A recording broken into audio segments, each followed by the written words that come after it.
My name is Ashanti and I'm 16 and I go to Kelvingrove Academy. I feel like so far response from the government and politicians in general has been we'll add it onto our list of problems so we can seem like we're for the cause but we won't make it our main priority. And I feel like there has to come a point where you decide that yes, your climate emergency is actually an emergency and stop trying to beat around the bush and trying to like people please and actually get stuff done. They've declared a climate emergency but they're not legally obligated to take any action, and like it's just ridiculous. Like the whole world is like about to kind of collapse in front of us and no one seems to be doing anything. No more coal! No more oil! Keep our carbon in the soil! I'm Keelan Megan Burns, I'm the Vice President of Community at Strathclyde Student Union. And tell me about the Divest Strathclyde campaign. Well, right now Strathclyde is over 3.8 million invested in fossil fuels.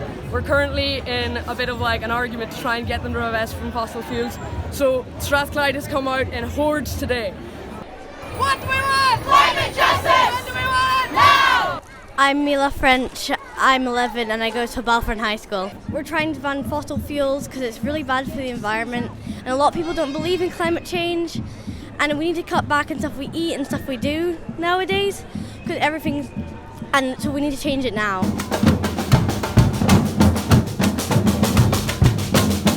My name is Shreya Sol. I'm 10 years old and I go to Glasgow Gaelic School. We're wanting to change it and we think that we can help. Yeah, and this march is more important than like one day of school, and that's why we're striking, because we want to help the planet. Yeah. Why are you out today? Because the Earth's going to shit. And what do you hope to achieve? More people understand what's actually happening. And how old are you? 15. Today.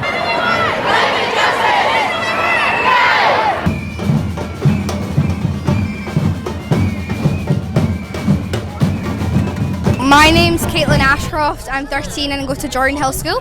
My name's Heather Kelly, I'm 13 and I also go to Jordan Hill School.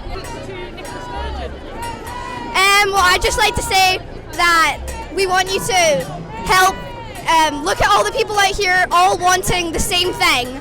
So just take a look at this and why can't you lead us in the direction we all want to go? Anything to say to Boris? To start focusing on climate change rather than Brexit. Because in the end, this is what's really going to matter. This affects the whole world. If you put it into perspective, Brexit doesn't matter at all. My name is Erin Curtis and I'm a climate activist from Glasgow. I first started striking in February, but I got involved with the organising of the strikes in April. There's definitely thousands and thousands of people here, which is really, really exciting because it shows just how much society cares about this issue and the fact that it's at the forefront of people's priorities and what we are trying to demonstrate to the government. So following this strike, we were calling on the government to take real drastic action on climate change. Some actions that we would like to see are, we would really like to see them introduce a Green New Deal. So what the Green New Deal is it's basically the concept of restructuring our infrastructure and kind of reshaping how our society works and transitioning, or what we call a just transition, from unsustainable industries and a reliance on things that are going to damage our environment and ultimately our futures, and a transition into things like renewables and sustainable industries that we can focus on, and making sure that nobody gets left behind in that.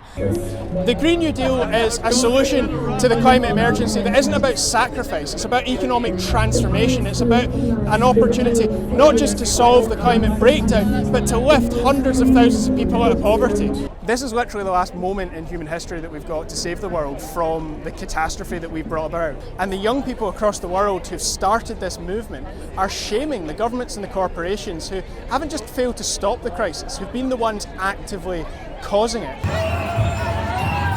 If there was one thing that I would want people to take away from today, is that this is not the end of our action. This is very much the beginning of our green revolution, if you will. We are going to continue marching, we're going to continue striking, and we're going to continue to demand action for our planet until the government does what's necessary.